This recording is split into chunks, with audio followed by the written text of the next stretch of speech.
حضرت آدم علیہ السلام دا نام 15 مرتبہ قرآن پاک دے اندر کس کس مقام تے آیا، آج دی یہی تمہید ہے۔ اللہ اکبر کبیرہ۔ سورۃ البقرہ آیت نمبر 31 رب العالمین نے فرمایا وَعَلَّمَ آدَمَ الْأَسْمَاءَ كُلَّهَا۔ پھر پہلا پارہ سورہ بقرہ آیت نمبر 37 رب نے فرمایا فَتَلَقَّى آدَمُ مِن رَبِّهِ كَلِمَاتٍ۔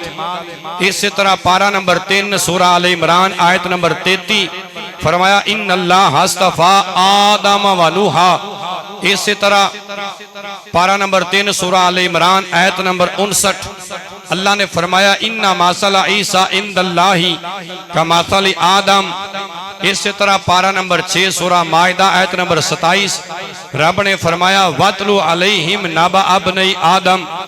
اسی طرح پارہ نمبر 8 سورہ اعراف آیت نمبر 26 رب نے آدم علیہ السلام دا نام ذکر کردیا ہویا فرمایا یا بنی آدم قد انزلنا علیکم لباسا یواری سوآتکم وریشا۔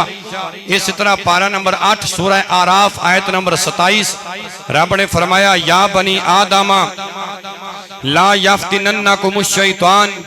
اسی طرح پارہ نمبر 8 سورہ اعراف آیت نمبر 35 رب نے فرمایا یا بنی آدم اما یأتینکم رسول منکم یقصون علیکم آیاتی۔ اسی طرح پارہ نمبر 9 سورہ اعراف آیت نمبر 172 وَإِذْ أَخَذَ رَبُّكَ مِن بَنِي آدم۔ اسی طرح پارہ نمبر 15 سورہ بنی اسرائیل آیت نمبر 70 رب نے فرمایا وَلَقَدْ كَرَّمْنَا بَنِي آدم۔